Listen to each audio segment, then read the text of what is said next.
The low, guttural roar of heavy machinery ripped me from sleep. My heart pounded as I bolted upright, ears straining to make sense of the unnatural noise outside. Another deep, metallic grind echoed through my house, and suddenly I was wide awake. Something was wrong. I threw off the blankets, rushed to the window, and what I saw sent a wave of shock so intense through my body that I nearly lost my balance. Out in my backyard, a crew of workers in bright yellow vests were tearing into the earth, but not just any part of the yard. They were digging up my creek.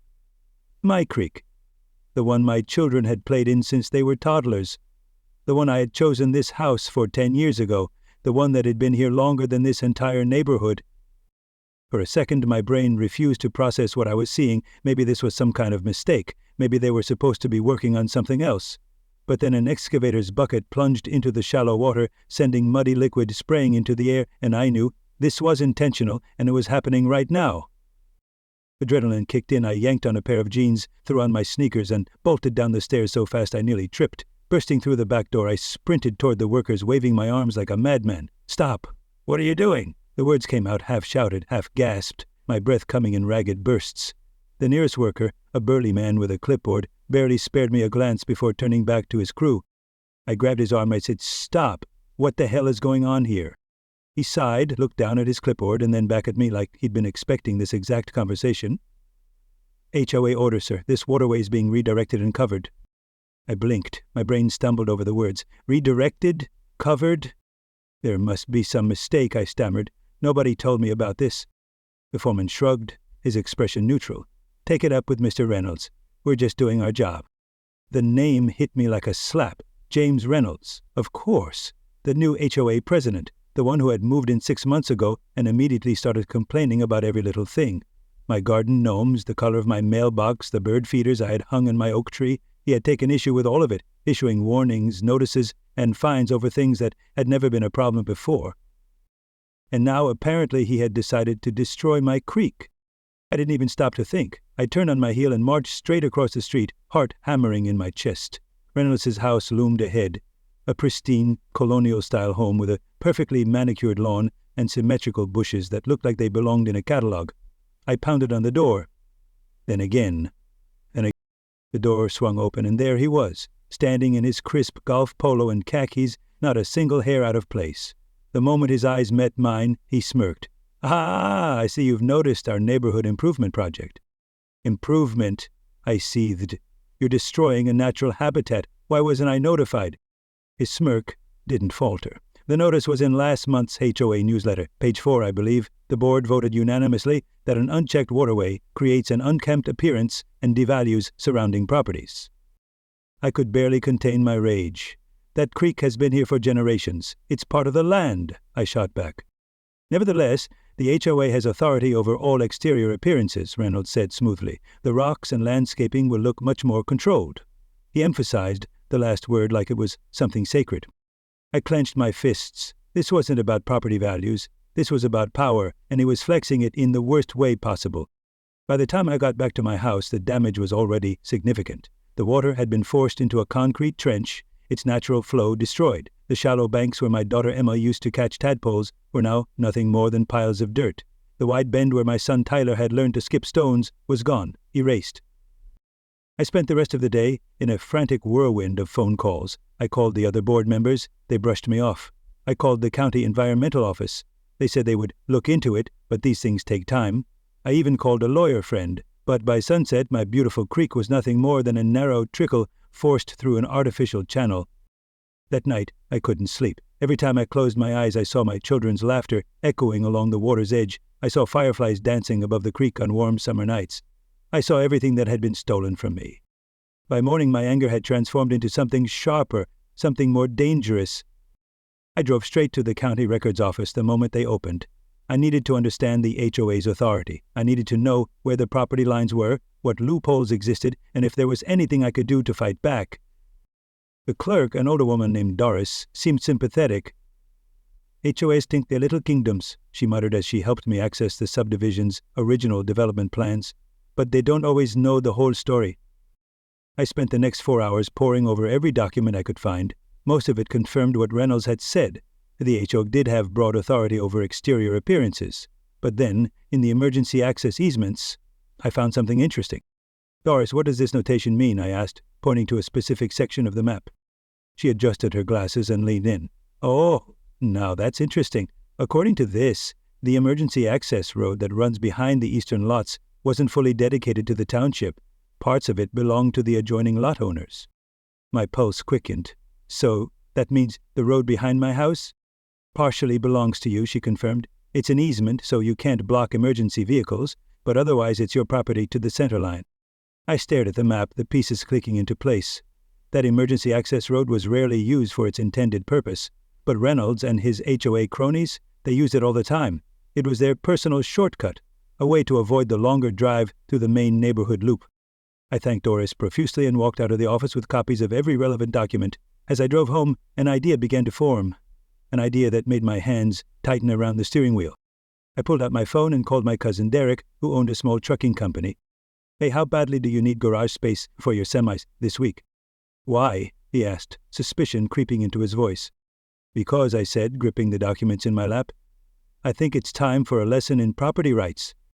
This opening builds suspense, hooks the audience immediately, and ends with a strong moment that sets up the protagonist's retaliation. Let me know if you'd like any refinements.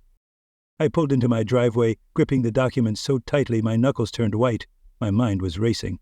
James Reynolds thought he had won. He thought he could tear up my property, erase my creek, and walk away without consequences. He thought he was untouchable, hiding behind HOA bylaws and technicalities. But he had made a mistake, a big one. He had overlooked something, and now I was going to make him regret it. I wasted no time. I dialed Derek's number, barely letting him get out a hello before cutting in. How badly do you need garage space for your semis this week? I asked. There was a pause on the line. What are you planning? He asked warily. A lesson in property rights, I said flatly. How many trucks can you spare for a few days? Derek chuckled. After that time you helped me move on Christmas Eve, I owe you. I've got 5 rigs between hauls right now, I grinned. Perfect. That night, I carefully measured my property line along the emergency access road. I marked every boundary down to the inch. If I was going to do this, I needed to do it right. I wasn't about to give Reynolds any legal loophole to exploit. He had buried my creek under concrete and decorative stones without my consent. Now I was going to bury his street under 18-wheelers. And the best part? It would be completely legal. The next morning, as the first streaks of dawn broke across the sky, I met Derek and his drivers at the neighborhood entrance. The 5 semi-trucks rumbled into view, massive and imposing, their diesel engines growling like caged beasts. I directed them one by one to park on my legally owned portion of the emergency access road, lining them up in a staggered formation. The positioning was intentional. Technically, emergency vehicles could still squeeze through if absolutely necessary, but for everyone else, it was a logistical nightmare. I was pouring myself a cup of coffee when my phone rang. Reynolds? I smirked and answered. What the hell do you think you're doing? He snapped, skipping any pretense of civility. Exercising my property rights, I replied calmly. According to county records, I own part of that access road. I'm simply allowing my cousin to park his commercial vehicles on my property. This is clearly retaliation. He seethed. I can't even get my car out without scratching it. I took a slow sip of my coffee. I'm sorry to hear that. Perhaps you could use the main neighborhood entrance like everyone else. I believe the notice about this parking arrangement was on page 4 of my personal newsletter. Did you not receive it? The silence on the other end was delicious. This isn't over, he finally said, his voice cold. The board will take action. I look forward to discussing it, I replied, before hanging up. Within an hour, my doorbell was ringing non-stop. Angry neighbors crowded my front porch, demanding I move the trucks. Elaine Walker, one of Reynolds' biggest supporters, was practically foaming at the mouth. This is harassment, she shrieked. My daughter was late to her dance recital because of this nonsense. I folded my arms, unfazed. You mean the same way I was given no notice when my creek was destroyed? Elaine's expression twisted. That was different. That was an improvement. I gestured to the line of trucks. And this is a parking arrangement. I showed the gathered neighbors my property records, proving I was within my rights. Some stormed off in frustration, but a few actually listened, especially when I mentioned the creek had been protected under county watershed regulations. A few uneasy glances were exchanged. HOA wasn't supposed to break environmental laws. By noon, Reynolds had called an emergency HOA meeting. That evening, I walked into the community center to find nearly 50 residents packed into the room, more than I had ever seen at an HOA meeting before. The tension was thick. Reynolds stood at the front, jaw clenched so tightly I thought his teeth might crack. "This emergency meeting will come to order," he announced, banging his gavel with unnecessary force. "We are here to address a serious violation of community standards and good faith neighborly conduct." I took a seat in the back row, ignoring the glares shot in my direction. For 20 painful minutes, I sat through neighbor after neighbor complaining about the trucks. Elaine Walker ranted about nearly scratching her Mercedes. Thomas Quinn, a developer who recently joined the board, warned that property values would plummet if this kind of vigilante behavior was tolerated. Finally, Reynolds turned to me with a smirk. "Now, would you care to explain yourself before we vote on the appropriate penalties?" I stood and walked to the front, feeling every eye in the room on me. With deliberate calm, I opened my folder and placed my documents on the table. 3 days ago, without any meaningful notice to me, the HOA destroyed a natural waterway on my property. That creek was a sanctuary for local wildlife and a place where my children grew up playing. It was eliminated because Mr. Reynolds decided it looked unkempt. I turned to face the room. "How many of you received actual notice that the creek was being removed? A real notice, not a buried mention in a newsletter nobody reads." A few people shifted uncomfortably. No hands went up. "I went to the county records office and discovered something interesting," I continued, sliding the property maps across the table. "The emergency access road that runs behind our houses isn't fully HOA property. Each homeowner owns the portion behind their lot to the center line. I'm simply exercising my property rights by allowing vehicles to park there, just as the HOA exercised its perceived rights on my creek." Reynolds' face darkened. "This is clearly retaliatory, and furthermore," I interrupted, pulling out another document, "I contacted the county environmental office. That creek is part of a protected watershed. Its diversion without proper permits is actually illegal." A murmur ran through the crowd. This was news to many of them. "That's preposterous," Reynolds sputtered. "The board reviewed all necessary regulations." From the middle of the room someone stood up. I recognized Trevor Mitchell, a retired environmental engineer who kept to himself. Actually, Trevor said, "He's right. I've been documenting the creek's wildlife for years as part of a county biodiversity study. What the HOA did violated at least 3 environmental protections." Reynolds looked stunned. "Why wasn't the board informed of this study? I sent a detailed letter when you proposed beautification 6 months ago," Trevor replied. "It was dismissed without discussion." The mood in the room shifted. More residents began murmuring, glancing at each other, at Reynolds, at me. Elaine Walker recovered first. "This doesn't change the fact that those trucks are a hazard and an eyesore. We need to vote to have them removed immediately and fine this troublemaker." "Before you vote," I said calmly, "you should know I've already filed a formal complaint with County Environmental Services. They are sending inspectors tomorrow morning. The fines for unauthorized watershed disruption start at $10,000 per day." A shocked silence fell over the room. Reynolds' face had gone from red to white. "Who would pay those fines?" someone asked nervously. "The HOA," I replied, meaning all of us, "through special assessments, unless, of course, we could reach a more reasonable solution." Reynolds found his voice. "This is blackmail." "This is negotiation," I corrected. "The trucks will be moved as soon as a plan is approved to restore my creek to its natural state. And going forward, any major changes affecting individual properties will require direct notification and consent from the homeowners involved." For a moment nobody spoke. Then Trevor Mitchell stepped forward. "I move that we create an environmental review committee to develop a creek restoration plan effective immediately." "I second," called another voice.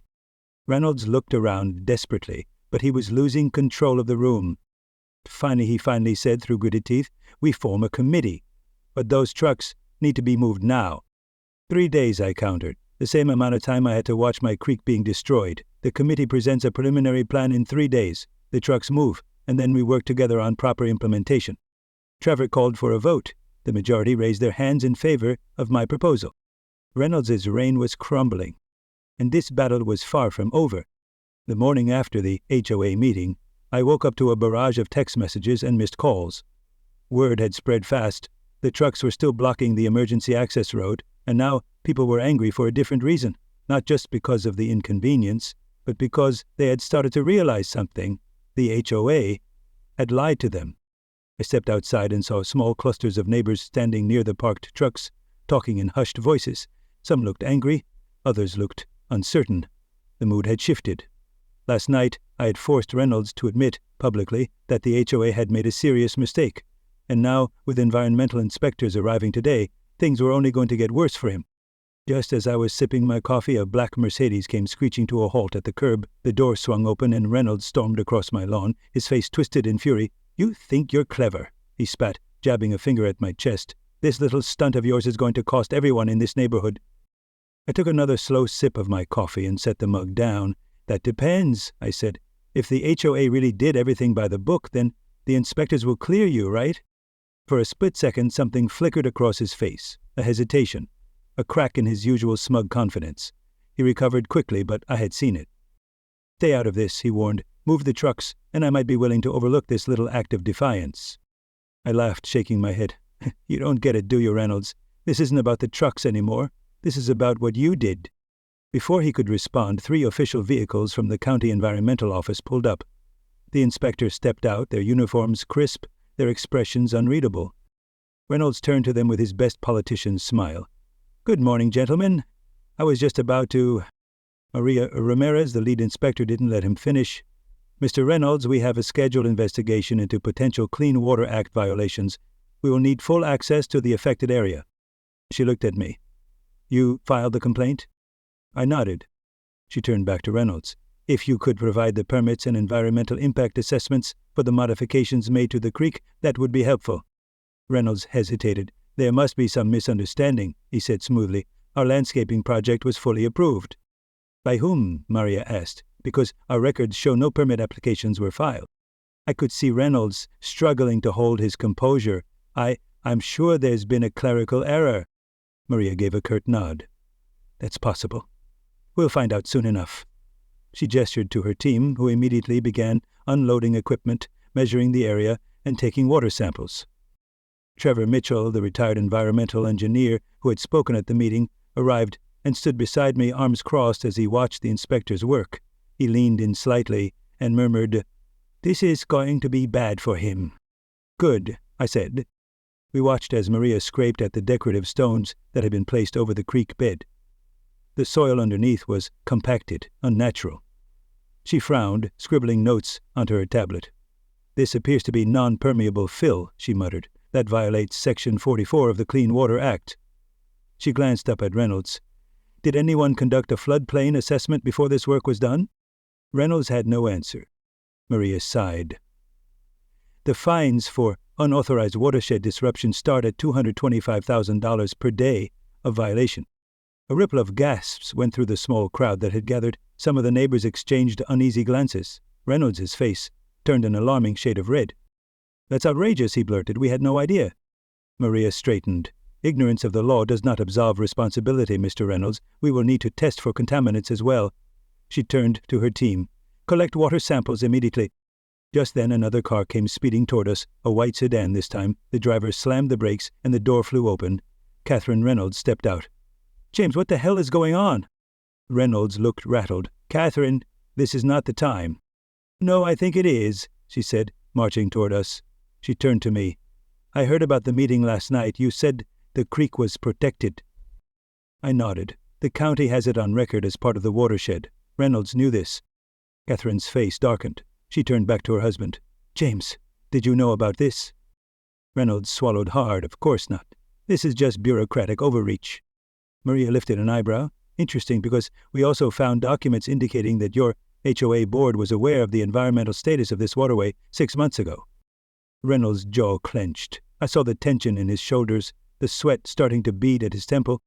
Trevor pulled out a thick folder and flipped it open.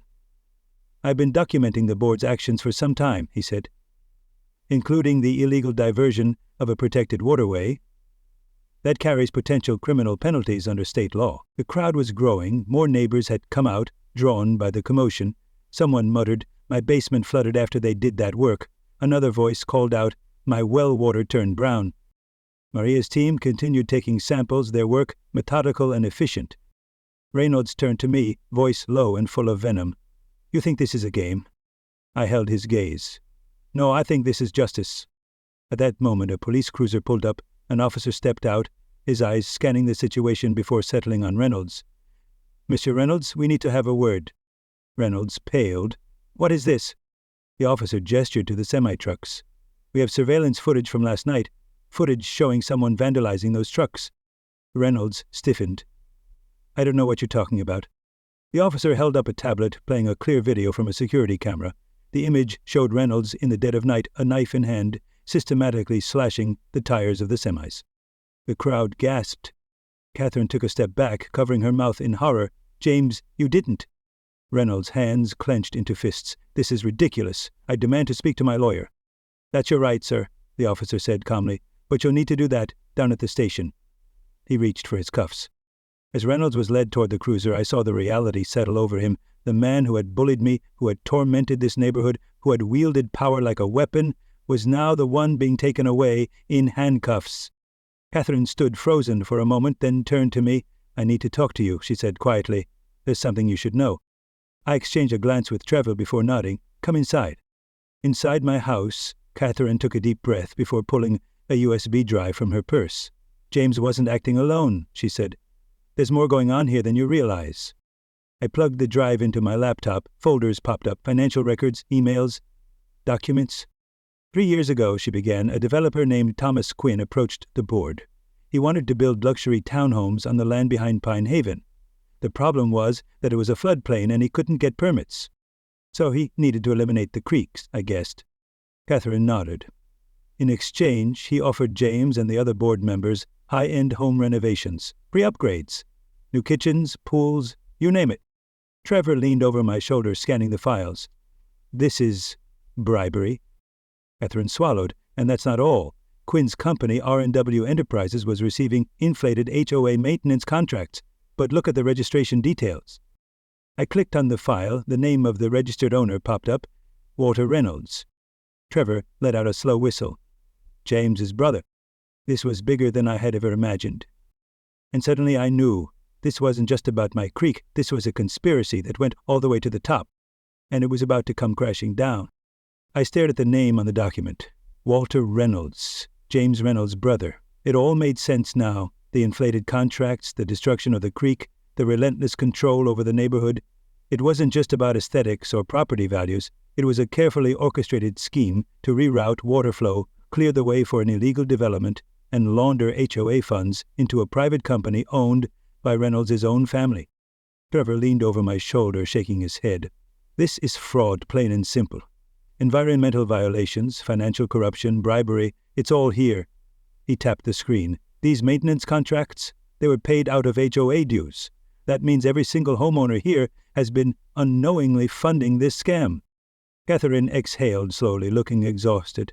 "James always talked about how he was building something bigger, making connections, securing our future. I had no idea it went this deep." I turned to her. "Are you willing to testify?" She hesitated, then nodded. "Yes. But if Quinn finds out I'm helping you, he won't just let this go. You don't know the kind of people he deals with." I looked at Trevor, then back at her.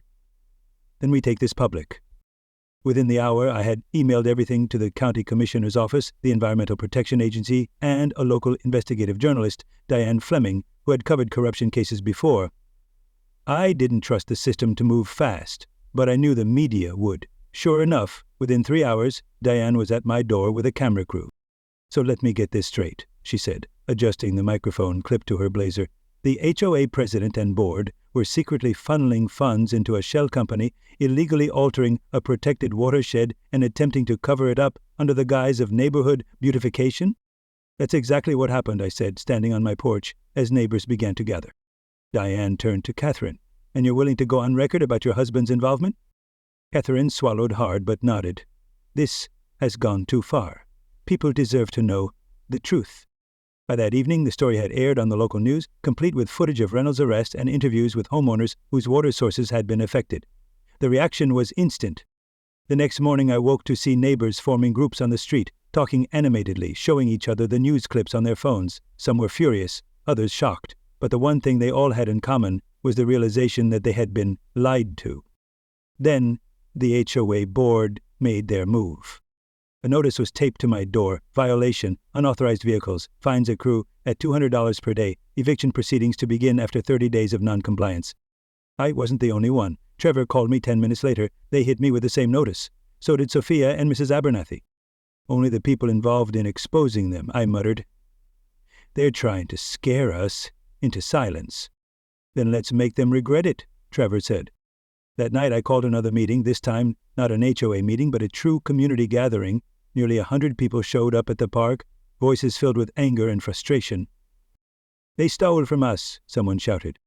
"They lied to us," another neighbor added. Then Trevor stood up holding a copy of the bylaws. "According to our governing documents, homeowners can call for a recall vote if they collect a petition signed by 1/3 of residents. We have enough signatures. We are forcing a recall election." The crowd erupted into applause. The next morning, Margaret Tanner, the acting HOA president after Reynolds' arrest, showed up on my lawn, flanked by 2 board members. She didn't have her usual smug expression. "What have you done?" she demanded. "Quinn Development is threatening to sue all of us. They say we guaranteed them those permits." "You made illegal promises you couldn't keep," I said calmly. "You destroyed my property in the process." "You don't understand," she hissed. "These people aren't just developers, they have political connections. If you think they'll let this go." A black SUV pulled up. Thomas Quinn stepped out. I had seen his face in real estate brochures before. Tall, well-dressed, with a sharp, calculating smile, but up close, there was something unnerving about him. His presence carried weight, like he was used to walking into rooms and getting exactly what he wanted. "So," he said, looking me up and down, "you're the troublemaker." I held my ground. "I prefer homeowner." His smile never wavered. "Let's talk privately about how we can resolve this situation to everyone's benefit." "There's nothing to discuss," I said. "You destroyed a protected watershed for profit." He sighed, shaking his head. "Everyone has a price. New kitchen, bathroom remodel, maybe a pool. I want my creek restored, and I want you held accountable." Quinn's expression hardened. "Don't be stupid." "Not everyone has a price," a voice called out. I turned to see Trevor, Sophia, and at least 20 other neighbors walking up my driveway. And certainly not this community. Quinn looked around at the growing crowd. His confidence faltered. "The recall election is tomorrow," I reminded him, "and we've submitted all your financial records to the county prosecutor. I'd say your problems are just beginning." The next morning, the entire neighborhood turned up at the community center to cast their votes. Margaret tried to make one last speech about maintaining property values, but no one was listening. When the results were announced, Trevor was the new HOA president. I was named Environmental Committee chair. Reynolds, sitting in the back, stormed out before the meeting was even over. As the first order of business, Trevor announced, "We are filing formal charges against Quinn Development for environmental violations, and we will begin restoring the creek immediately." The room erupted into cheers. That night, I couldn't sleep. Around 2 a.m, my security system alerted me to movement in my yard. I looked out the window and saw a dark figure near my garage. I called the police, then grabbed a flashlight and cautiously stepped outside. When I shined the light, I saw him, Reynolds spray paint can in hand, halfway through writing "Traitor" across my garage door. When the police arrived, they found more than just vandalism supplies in his car. There were printouts of every neighbor who had voted against him, detailed notes about their violations. He had planned to use the HOS power to systematically ruin the lives of everyone who had turned against him. News of his second arrest spread quickly. The local paper ran the headline, "HOA President Arrested for Corruption and Vandalism in Pine Haven Meadows." Quinn Development issued a statement denying wrongdoing, but anonymous sources began leaking emails suggesting otherwise. The trucks moved out the next day, but not before delivering materials for our creek restoration project. Neighbors I had never spoken to showed up with shovels and gloves. Even Elaine Walker, one of Reynolds' former allies, brought sandwiches for the volunteers. "I bought into his vision of perfect property values," she confessed, as we watched children placing river rocks along the newly restored creek bed. "I never stopped to think about what makes a neighborhood valuable in the first place." Catherine approached me as I was taking a water break. Her eyes were tired but clear. "I'm filing for divorce," she said simply. "This whole mess made me realize how controlling James has been, not just with the neighborhood, but with me." I didn't know what to say, so I just nodded. "I'd like to help with the restoration," she added. "I used to be an environmental science teacher before James thought it wasn't prestigious enough."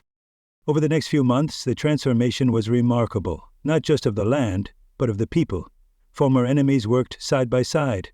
The creek began to flow again, clearer and stronger than before.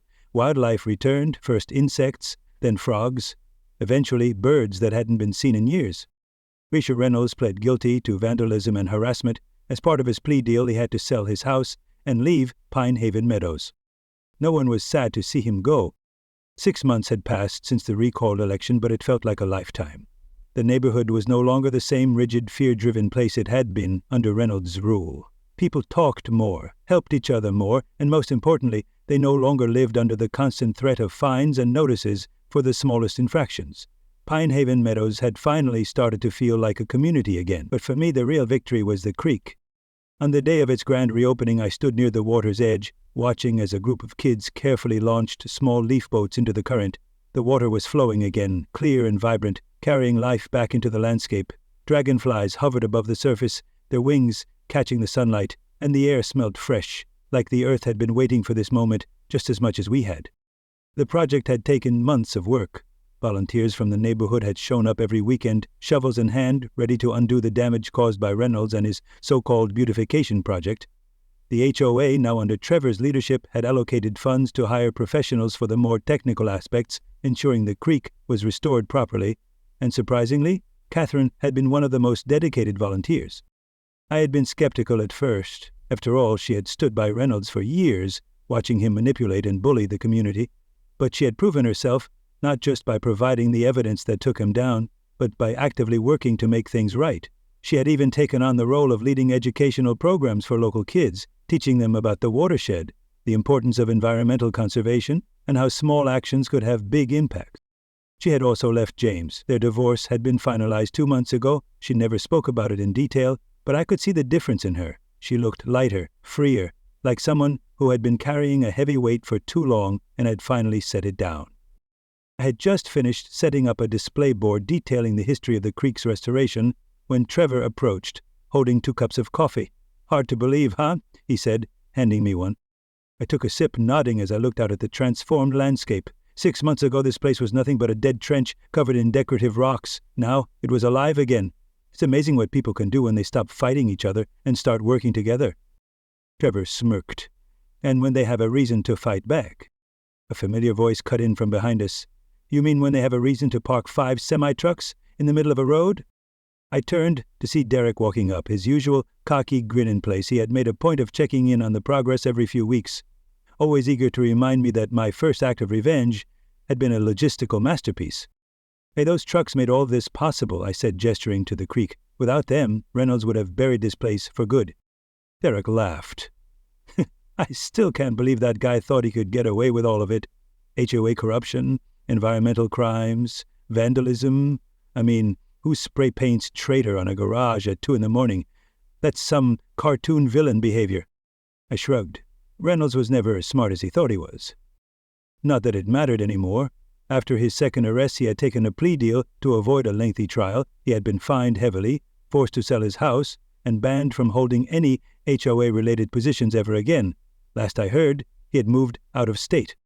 Quinn Development, on the other hand, had not gotten off so easily. After the county finished its investigation, the company was slapped with massive fines for illegal land alterations, failure to obtain permits, and violating multiple environmental protection laws. The luxury townhome project they had been banking on was permanently shut down.